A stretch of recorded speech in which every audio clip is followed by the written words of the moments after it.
আসসালামু আলাইকুম।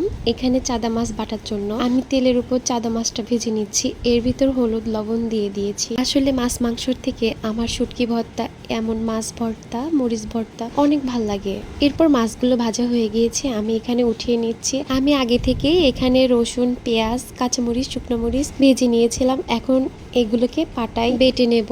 এরপর পাটার উপর এগুলো সব দিয়ে বেটে নেব।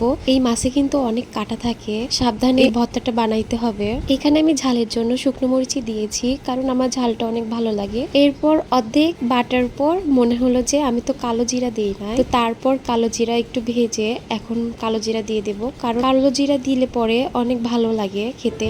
ভর্তাটা হয়ে গেছে, ভর্তাটা উঠিয়ে নিয়ে ওই পাটার উপরই আমি কয়টা ভাত নিয়ে মাখিয়ে নিয়েছিলাম, কারণ ওইটা আর দেখাই নাই। এই তো ভর্তাটার ফাইনাল লুক। কে কে এইভাবে ভর্তাটা বানান একটু বলবেন কমেন্টে। আজকে এই পর্যন্তই শেষ, আবার দেখা হবে হাফসা কিচেনে। আল্লাহ হাফেজ।